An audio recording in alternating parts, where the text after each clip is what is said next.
me Z and T, cause I'm the best in the game. I got the fame, the style that isn't lame. Hey, is there a cassette tape anywhere? I sure do. This cassette is the best, I can attest. Best cassette in the east to the west. Yeah, I ain't a rapper. This cassette's dapper. I'm no capper. Okay, do you mind if I take that off your hands? Yeah, sure. Alright, thank you. No problem, bro.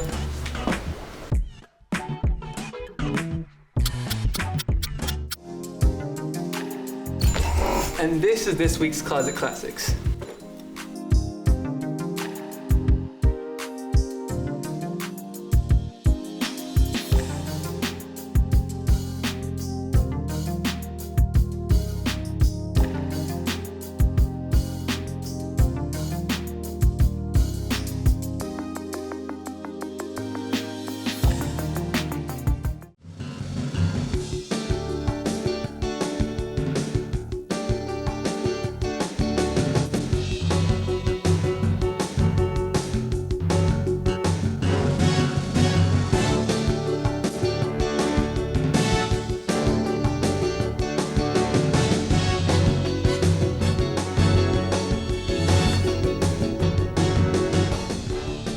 Hi everybody, and welcome back to another version of Police Beat, the show that brings your police department into your living rooms and gives you a little bit more information about programs we provide, which you may or may not be aware of. Today, we do not have a police officer with us, but we have someone who works close with us in many things. It's Marilyn Belmonte, the co-chair of the Burlington Alcohol and Drug Task Force, and she works out of the Recreation Department building there. Isn't that where you guys are? Well, my co-chair, Charlie Franich, Yeah. is he's part of the Community Life Center, which is, yes, in that same building. Okay, well, But welcome. I'm a parent co-person, so I work out of my house. Do you? And I Yeah. do want to point out that Marilyn does drug recognition programs all around the country pretty much, and because she's associated with Burlington, she gives us a special little thing, and we get to have you out here, and we're going to talk about that in a little bit. But Very before good. we get to that, could you give us a little history of the Drug and Alcohol Task Force and maybe what the Sure. goals and what it's there for? Absolutely. Well, the Drug and Alcohol Task Force has been around since the early 1980s. During Governor King's stint, he set up the Governor's Alliance Against Drugs. Yeah.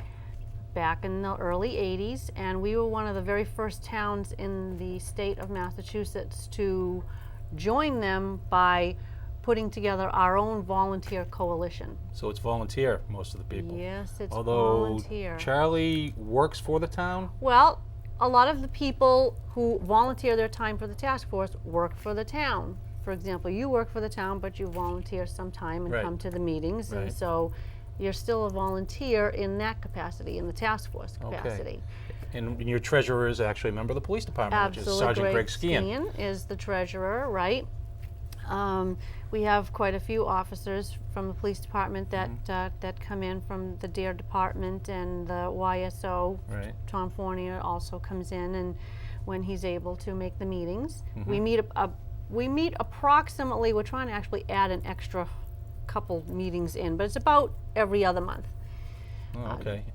During the school year. Is it a Yeah. brainstorming session? Kind of what can we do to get more involved? It's a wonderful time where you can get people from all different sectors of the community, not just the police department, but we have school department members. School nurse will show up, and the high school principal, and sometimes we're even blessed with the superintendent. When he has the time, he will come to meetings. And then we have some clergy members, and we have some businessmen. We actually have, which is, I think, very exciting. We have a few of our liquor merchants have started coming.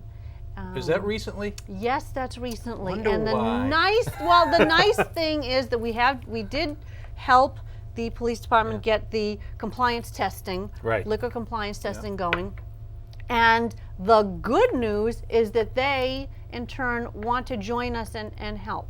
Okay. And this is a wonderful thing when you see people wanting to get together and work together on a problem, and that's exactly what the coalition is about. Do you think and the of course, parents are are always invited as well. Right. Pretty much it's open to the public, really, Yes, it sounds like. absolutely. I confess I've yet to make a meeting, but now that Okay, well, you're going to have to now I because it's have on to. TV. I know, it's on the record, right? The compliance testing, let's talk that Okay. about that a little Okay. bit. I talked to Charlie, and Charlie's the chairperson, right? Yeah, well, co-chair Co-chair. with me, So yes. okay, so it's a dual. Yes, it thing? is. Okay, all right. Co-chair. Co-chair. Together. Yes. All right. And he was talking about the compliance testing, and I know it's done through the police department, police officers, and we have. Could you just actually? I'm going to defer this to you. Can you explain a little bit about what it is and what it entails as to what we do? I know, Okay. but a lot of people out there Okay. don't know. Well, very basically, we train underage students, Yep. kids, preferably from another town where we will switch and share teens with other towns so that we don't have our own teens going in Right. pretending to buy alcohol in our own town. Okay. We have to, there's a lot of rules about how old they have to be. They cannot be a lot younger than the age, so whether you're doing tobacco or you're doing liquor, the two different ages, you want to be around 1 year younger than the age. So if it's 21, we're dealing with 20, maybe 19 or Right. so. You're not going to put a 16-year-old No. in. Well, that's not a realistic scenario either. It's not realistic. You don't want to be biased either way. Right. You're not going to get someone who's 1 day under Right. 21, Right. and that's not fair Right. either. So that's why they say about a year. And they're trained as what they're supposed to do. They're not supposed to do anything extra like talk or buy anything else. They go in, they try to make a purchase of, say, a 6-pack of beer. Right. And the merchant has to do their part, which is ask for a license or ID, and that's, if that happens, then generally the person's not allowed to buy Right. And they just walks out of the store. and walks out of the store, and we get a thumbs up. And what usually will happen is the police will go in and say, congratulations, you passed. We Okay, just good. had a test and you passed. Right. Uh, And if it doesn't happen, what does the police officer do then? Then he walks back in with the liquor and the receipt saying, you just sold this to a minor, Right. and we need to write you up for that. Okay. And also, I might just want to quickly add that a policeman undercover does go in and scout the area first and make sure that there is not a problem. Okay. For example, a liquor store, if there was a burglary in progress or something Oh, I like see. that. Do you know what I mean? So Yes. it is. So that So it's too. basically, yeah. There's a lot of rules Right. and regulations. Well, like- as there should be, because you, For this. you got It's- if right. you have somebody It's- underage attempting to buy alcohol, which in and of itself is against the law. So, Right, right. No, but that's- for purposes of compliance testing, it's a good It's idea. extremely complicated. I Yes. took the class myself at the State Police Academy, Mm-hmm. along with all of the Burlington officers that are involved in this program, Mm-hmm. and it is very complicated, but it's worth it to do it the right way. And the restaurant, same thing. They sit down, order Restaurants a and drink. bars, exactly, through town. And basically, we just kind of keep a tally and see. You want to hopefully see that every time we do this, which tends to be maybe 2 or 3 times a year, and you Right. don't know when it's going to happen, the numbers will start to get better and better. I know initially it wasn't. The numbers weren't too promising. Was it around 50%? No, it wasn't horrible like that. No, No? I think out of 19, I think we had 6 non-compliant. So it, Okay. it's not they weren't the worst numbers in the world, but we're doing it again. The next time we did it, we had a lot of repeats. Which, when you see repeats, then you know that something's going on We have a there. problem. Yeah. And in accordance with that, speaking to your counterpart, and he and I know I spoke to you about this earlier this year, server registration. Yes. They want to come up That's with another piece of as the a- puzzle. But compliance testing, I just want to point out to kind of bottle that up, is no one's been shut down yet. Right. Correct. Do you see that happening? Say if a third-time offense, 3 strikes you're out type of thing? The selectmen have to sit down and decide what the offenses are, first, second, third offense, that kind of thing, via fines and suspending the license. Right. And that we've worked a little bit with them, but that's sort of their end of it. Okay. You just do what Can you you can do. completely revoke the license? Yes, yes, you can completely revoke the liquor license. And absolutely. but a lot of people have been in business a long time in the town, and they have interest in the town too. So they Right. walk a fine line also. Right, and that's why the task force has taken some time to get together and work with the merchants and say, look, we're not trying to catch you so much as we want you to be in compliance. Right. And So it's not a and sting, they're- per se. No, exactly. Yeah. We don't like we don't like to use that word. That's sting. why we're going to not We use don't- it. Right, don't use that word sting. No, but the truth is that we have managed to come up with some very nice collaboratives Mm-hmm. with some of the merchants that have said, we think this is a really good idea and we want to help and Right. and can we come to the meetings? And we say, yes, Absolutely. Yeah. fabulous. And now, what's brought up? The chief brought it up at a meeting. We have a meeting once a month about we kind of brainstorm. Any police officers invited, Mm-hmm. and he brought up the server registration Right. idea. And myself and Officer Shepard volunteered to initiate that And that's program. wonderful. I'm so happy to hear that. However, being the summer, a lot of people on vacation, Right, and things right. don't tend to get rolling until the I fall. know, I know. But can you want to explain a little bit what the server registration would entail? Sure, and that was actually one of the merchants' ideas. Yeah. And it's a very good one. It had been done in Framingham, and one of the merchants had been working at another place in Framingham and said that it was very successful in that the merchants feel the problem that, okay, we're doing our part, we've trained our employees to card. If someone looks under the age of, I think it's 25, that just card. Right. And that's their job and what to do. But they feel that sometimes their employees don't really care for one reason or another. Right. They're busy, they're tired, or they just let it go. Right. And so it's not fair for the merchants to be penalized Right. for the employees not obeying. Right. They can fire them, but what's the big deal? They can just walk across the street to the next liquor store and get a job right there. True. So some of the towns have come up with this idea of giving a server's license, which will look almost like a license to drive, Right. a picture license. I think it's $25 annual fee for that. And that gives you the license to serve alcohol, whether it's at a liquor store or a restaurant or a bar anywhere in the town of Burlington.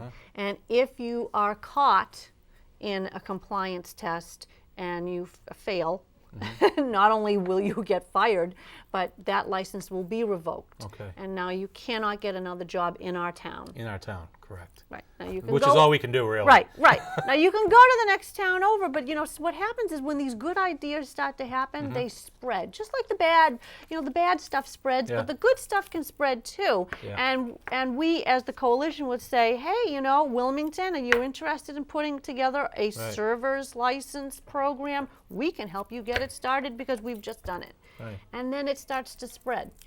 That'd be great. That's- Great. And that's a good thing. before they get the license, do they have to have some sort of training? Yes, whether it there be is the- there is definitely And they have to training. show proof that they've been through some sort of program, whatever it may be, Right. to be determined at the next meeting. Maybe I'll go to it. Sure. Yeah, there's definitely. So the the- state so- requires. Right. So it, and yeah. okay. So that's a good idea. And Chief, myself and Officer Shepard are volunteering to do this. So I'll let you know.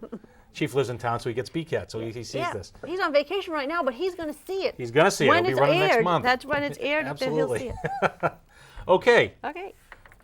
Next. We'll talk about this now, because I know Okay. this is. I'm you- excited You're to very talk excited about this. I know. The Citizens Drug Recognition Academy is going to be run, just for everybody's information, September 22nd, 29th, October 6th, and 13th, 4 nights, consecutive Thursday nights Correct. throughout the fall.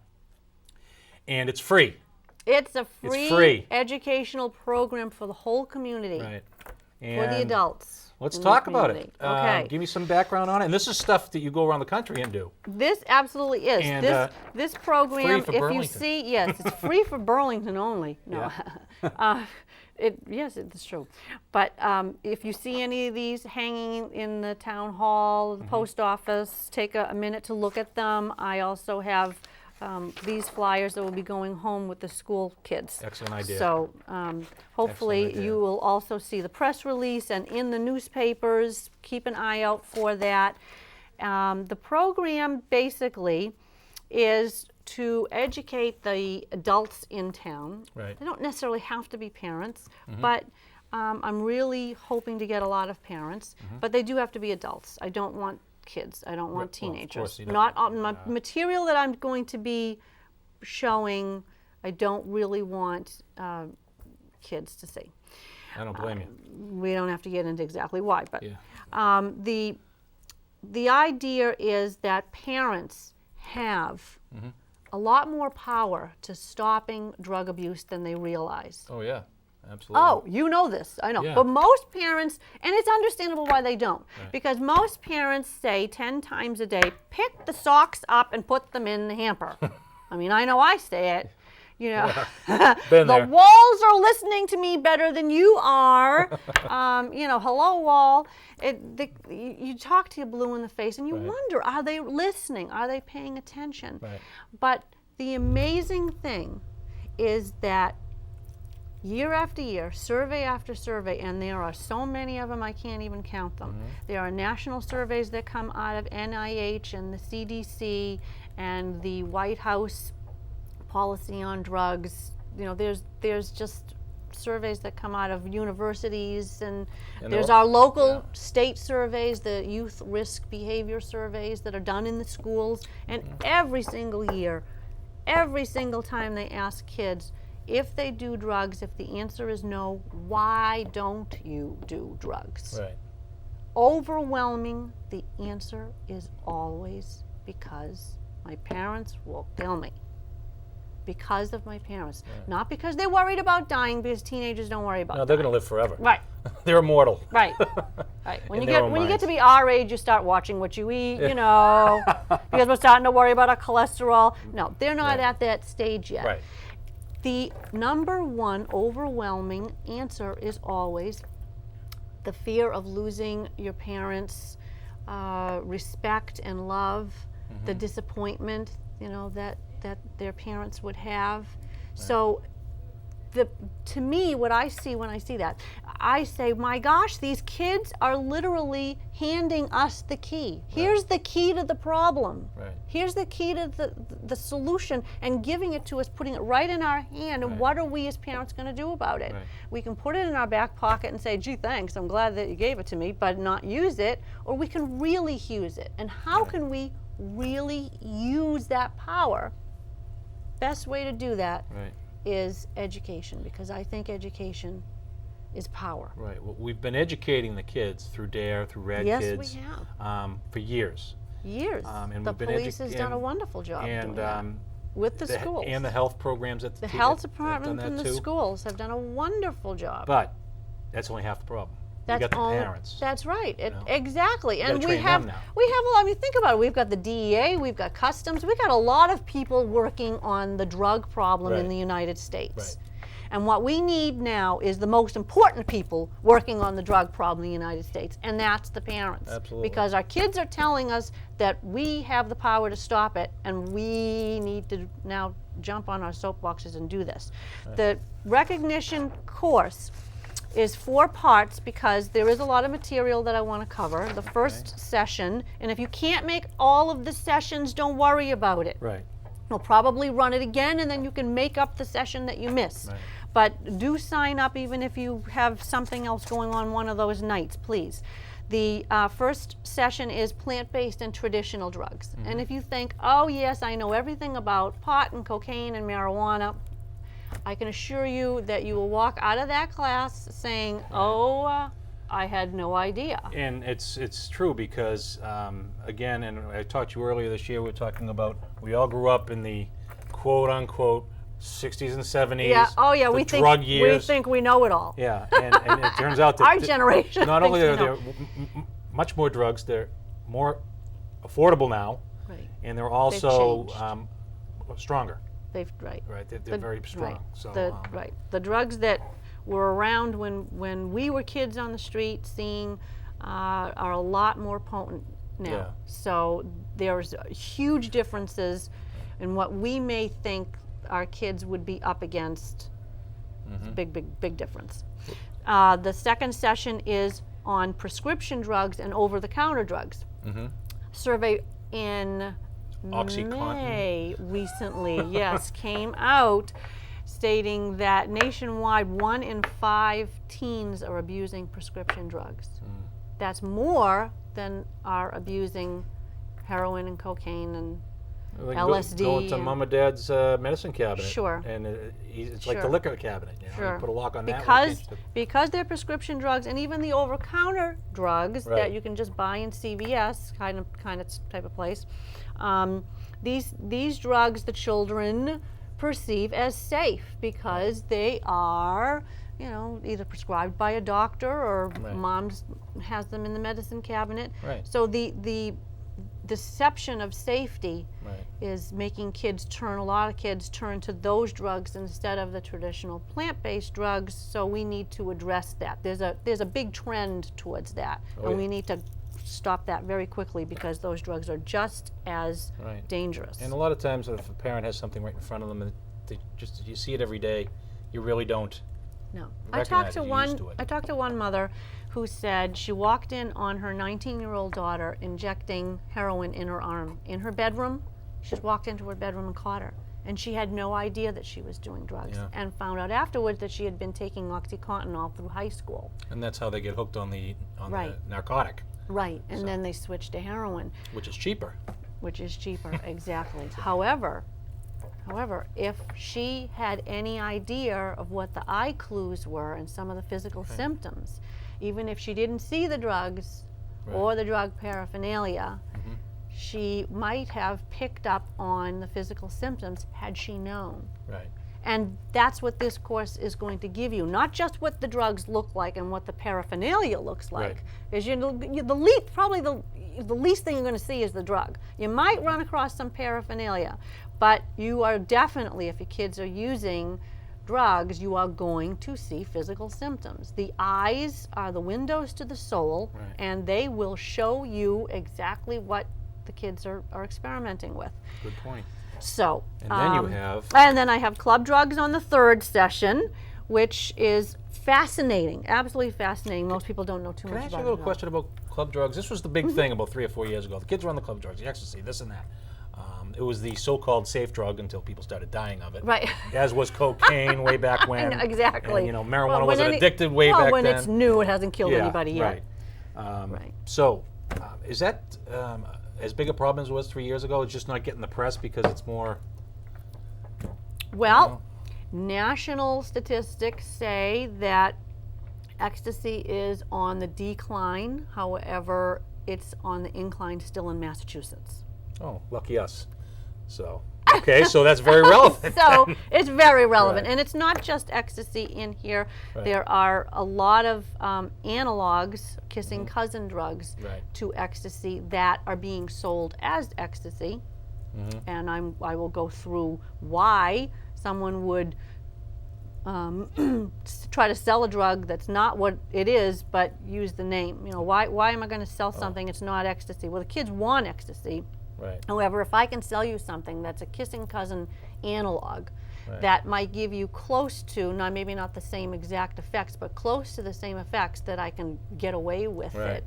And the good part is, because it is a kissing cousin that I've just cooked up, it's not yet illegal.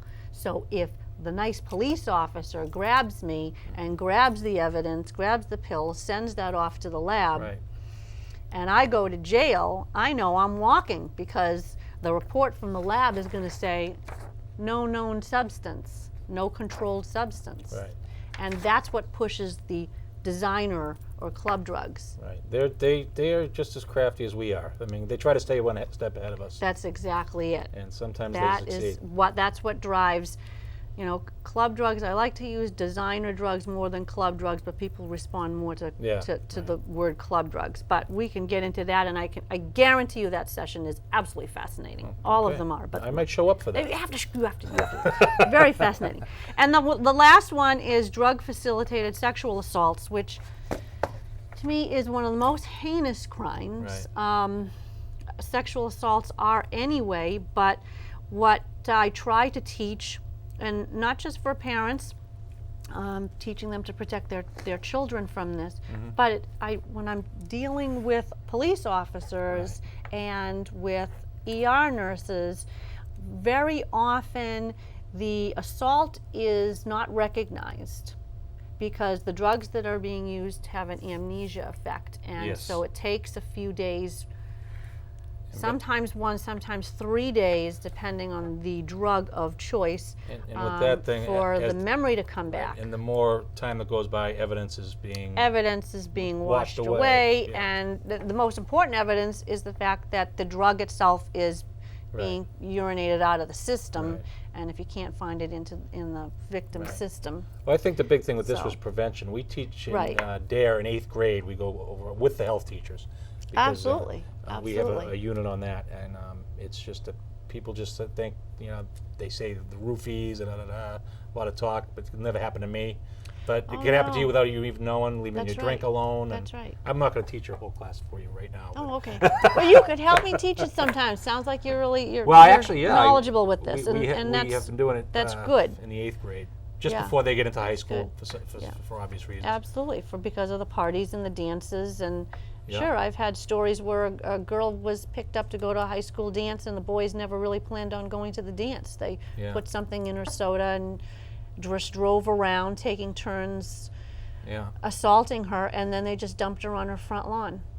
Yeah, and that could happen to the best kid in the world. That's right. You say goodbye to your daughter and put her in the car, and they were friends. There was nothing insidious about that that the parents could see. But anyway, that will also include a little panel question and answer with the police department. Would you like to be there? I will be there. I was going to ask you if I could come. Okay, good. Yes, I would love to. Good. I was talking to Fran about who he wanted to assign for that, and I already got an email from Tom Fournier, the youth service officer. He said he would love to be there, so we will have you there real live officers to ask questions and get some good information on what's going on here in town, and just really open, good information. Yeah, it should. The avenues of communication have to run both ways. So. Absolutely. And of course, you are going to you're going to evaluate this. You have the evaluations at the end, see what can be added. Absolutely. What can be dropped. Sure.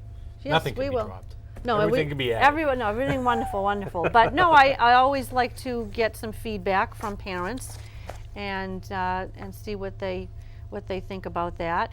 And I think that I just wanted to read a quote that actually just came out last week. Another study had come out from the National Center on Addiction and Substance Abuse, which is out of Columbia University. And the chairman is Joseph A. Califano, Jr. He's the former United States Secretary of Health, Education, and Welfare. Okay. And he said it to the best way that I could come up with, so I wanted to read his quote. He says, laws restricting smoking and drinking and making illegal the use of drugs like marijuana and cocaine play a significant role, but we must recognize that morality trumps illegality in deterring teen smoking, drinking, and drug use.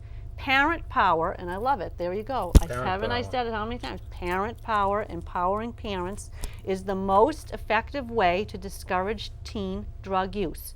Most kids get their sense of morality from their parents. The message of the survey is loud and clear. Parents, you cannot outsource your role to law enforcement. Or education either. Or, and I was going to say, or the schools, or the government, or. I think that it's very important that parents truly believe and understand that they hold the key, they have the power, and if I can help to give information, education, so that they will feel more comfortable and more confident talking to their kids. And also, I also will talk to parents about great tricks on how you can talk to your kids and when's a good time to talk to your kids, things like that. It sounds awesome, Marilyn, and we're very lucky to have you in our community. Burlington, glad you're a member of our task force. Oh, thank you. Everybody else they can take advantage of you. But we come first, right? Burlington comes Absolutely, first. absolutely.